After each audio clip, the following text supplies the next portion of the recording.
Ok, dans la deuxième partie de la vidéo, nous allons amorcer la partie 2 qui consistait à configurer le serveur DNS, le serveur DHCP, pardon, et en utilisant notre interface GUI. Vraiment, les étapes étaient données ici pas à pas, donc il fallait accéder euh, à l'interface GUI de Internal Server, c'est où nous sommes actuellement, et cliquer sur l'onglet Service, et ainsi de suite. Donc, vous suivez vraiment juste les étapes, et par la suite, on se rend au DHCP.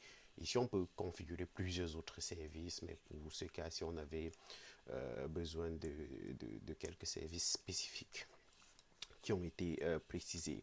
Donc, dans le menu de gauche, vous allez cliquer sur DHCP, ça c'est déjà fait, et on doit créer des pôles. Donc, si on regarde attentivement ici, on va voir que bon, on a l'interface. Ça c'est l'interface où votre câble est connecté. C'est cette interface-là ici, où le câble est connecté, se connecte au serveur. C'est spécifié ici. On en a une. Les serveurs vont avoir, les vrais serveurs vont avoir souvent plusieurs interfaces réseau pour de la redondance ou plein d'autres raisons ou pour se connecter à plusieurs différents réseaux en même temps. Donc le nom du pôle, c'est ici que vous mettez le nom de votre pôle, le default gateway, donc le default gateway du réseau ici, pardon, et le DNS server, quelle est son adresse, on l'a configuré aussi tout à l'heure. Donc à quelle est la première adresse qui doit être distribuée à vos clients et le masque de sous-réseau des, de- que les clients vont recevoir. Combien d'utilisateurs vous pouvez jouer. Vous pouvez sélectionner un certain nombre d'utilisateurs en fonction de ce que vous avez de disponible. Vous n'êtes pas obligé de rendre disponibles toutes les adresses IP ici. Donc, supposons que c'est un slash 24, vous avez de disponibles 254 environ. Vous pouvez dire, ok, bon, je n'ai pas 254 utilisateurs qui ont besoin de se connecter au Wi-Fi. Je vais rendre juste disponible 50. Ça se fait. Ça peut aussi se faire chez vous sur vos home routers que vous avez. Donc, dans notre cas, allons à la config. Donc, j'ai besoin de créer un premier pool que je vais appeler pool 10. Donc, ici sur server pool name, je mets mon pool 10 ici. Ok, donc je me rassure que j'ai bien mis ça comme ceci. Mon default gateway, donc le default gateway pour le subnet que je vais avoir, n'est-ce pas? Le default gateway, donc je suis dans le point 10 ici, donc je vais juste récupérer cette adresse. Donc le default gateway pour moi va être point 1. Là, ici, DNS server, donc on a configuré le DNS server et on a dit tout à l'heure que c'était ce serveur qui jouait le rôle de DHCP et de DNS. Donc, je vais récupérer la même adresse pour attribuer donc 10.0.60.254. 10.060.254. 10.0.60.254. Donc, mon stat IP, donc, ça doit être quoi? On a dit il faut exclure. Donc, je me base sur. Vous devez, c'est dit quelque part, ajouter l'instruction sur.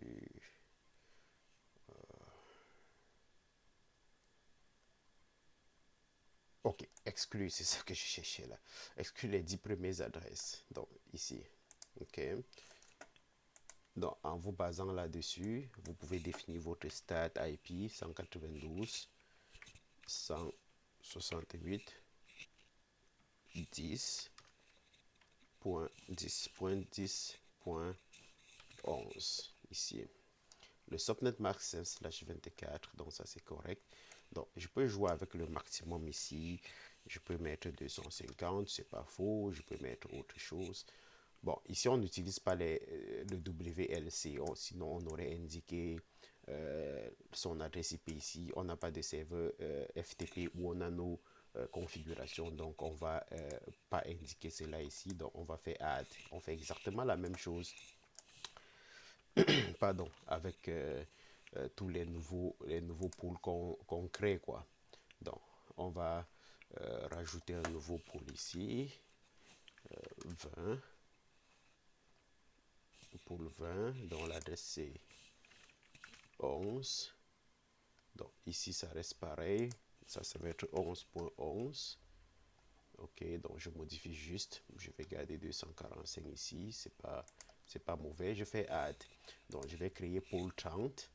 Donc j'ai déjà fait add, j'ai fait save, donc ça va aller nulle part. Je vais juste modifier l'information ici pour créer mon pôle 30. Et ici j'aurai mon 30.1 qui est mon gateway. Donc le gateway, c'est le gateway pour mes utilisateurs, hein. C'est pas le gateway pour ce serveur. Donc mon serveur DNS, l'adresse ne change pas.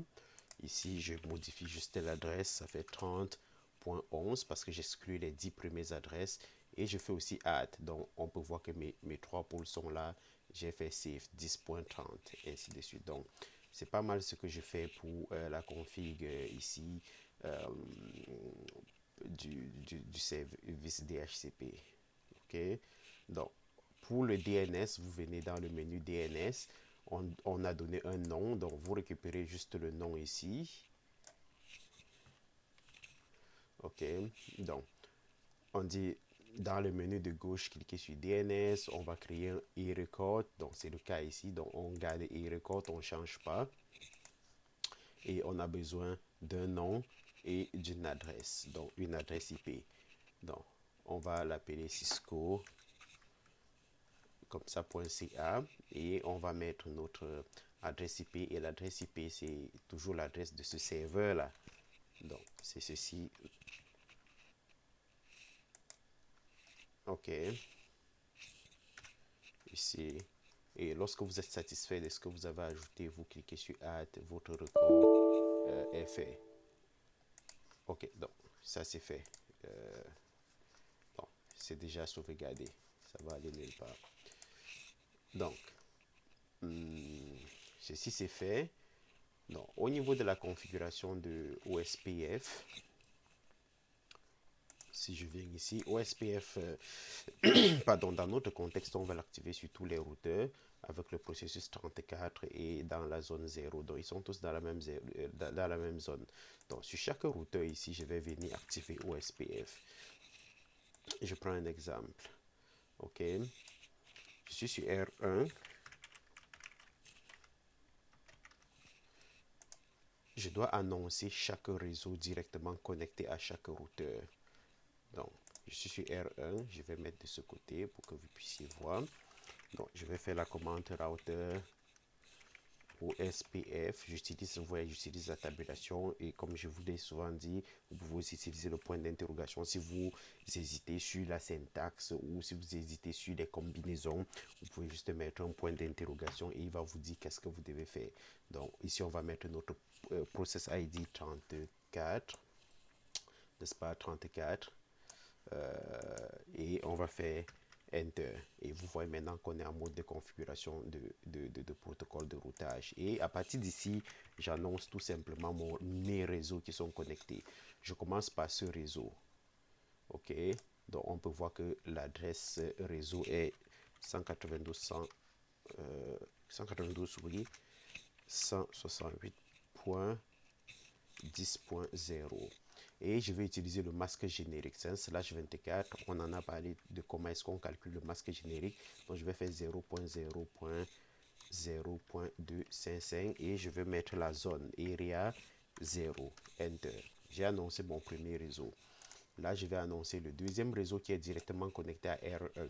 Donc, qui est le 192.168.11.0 avec /24 et c'est dans la même zone. Je fais Enter. Maintenant, je vais annoncer ce réseau. Donc, le réseau Siri qui est connecté à l'interface S000.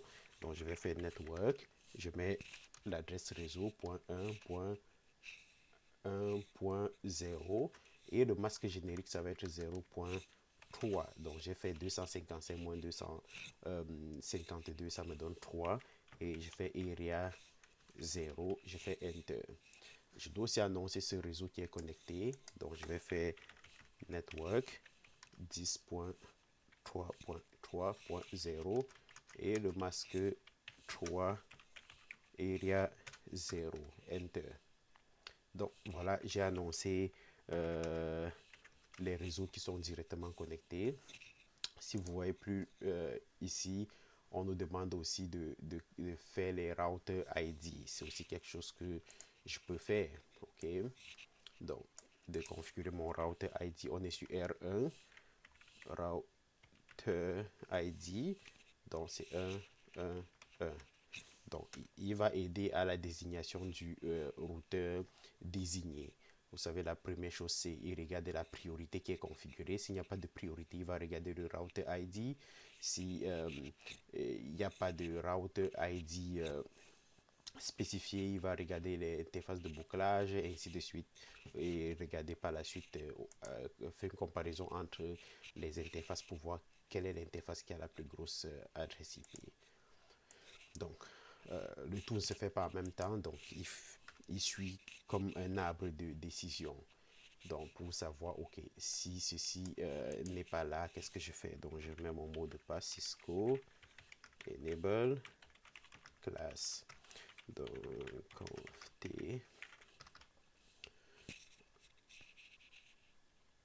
donc router OSPF 34. Donc, c'est très important que tous les routeurs qui sont dans la même zone utilisent le même router ID, ok?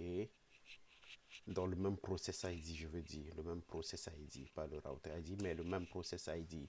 Donc, je suis ici, je vais annoncer ces autres réseaux dans network 10.1.1.0 003 area 0 internet 12 oups 12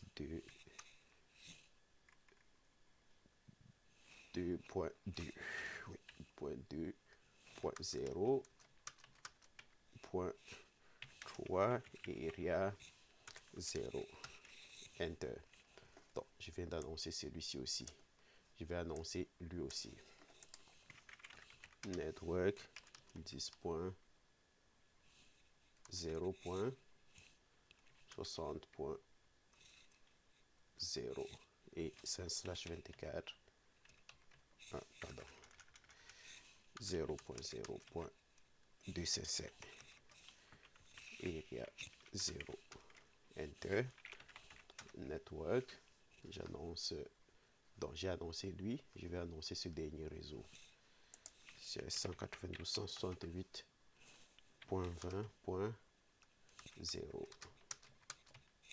255 area 0 enter. Donc j'ai annoncé, je peux faire en même temps le router ID. Je suis sur R2 et si on regarde, son router ID c'est 2.2.2.2. Je fais enter et je vais sauvegarder. Ça c'est normal pour ici. Quand j'aurai terminé, je vais utiliser la commande clear IP process comme pour réinitialiser le processus OSPF. Donc do WR c'est la même chose que si j'avais fait do copy run start comme ça. Donc je sauvegarde ma configuration tout simplement. Donc une fois ceci fait, j'ai fait le OSPF sur mes deux routeurs. Donc il manque mon troisième pour que tout soit fonctionnel.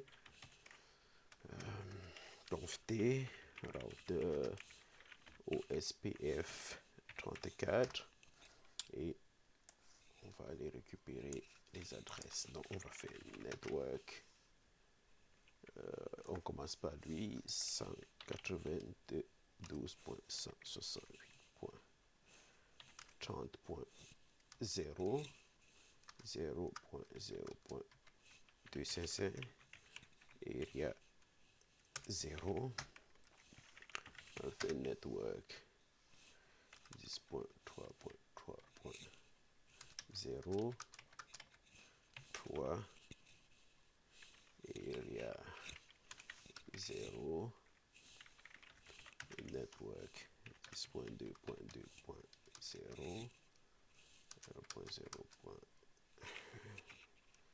0.0.3, donc je suis ici. Je suis en train d'annoncer ce réseau, juste pour vous situer là. Donc il me manque ma commande area 0 enter. Donc lorsque je suis rendu à cette étape, tout devrait être en mesure de communiquer. Donc je veux dire, mis à part les PC, n'est-ce pas? Donc je dois être en mesure de faire un ping d'ici à ici, d'ici à ici, d'ici à ici, et ainsi de suite. Donc c'est souvent normal que votre premier ping ne fonctionne pas, mais par la suite, il devrait fonctionner. Donc on voit que je peux communiquer d'ici à ici, c'est-à-dire que mon routage au moins fonctionne ici. Donc, est-ce que je peux communiquer d'ici à ici? Oui, ça veut dire que mon routage fonctionne aussi là. Est-ce que je peux communiquer d'ici à ici? C'est bon. Donc, je dirais que mon routage fonctionne bien et je vais dire, OK, je peux passer à la prochaine tâche. Et je vais la faire dans une autre partie pour rendre la vidéo moins lourde.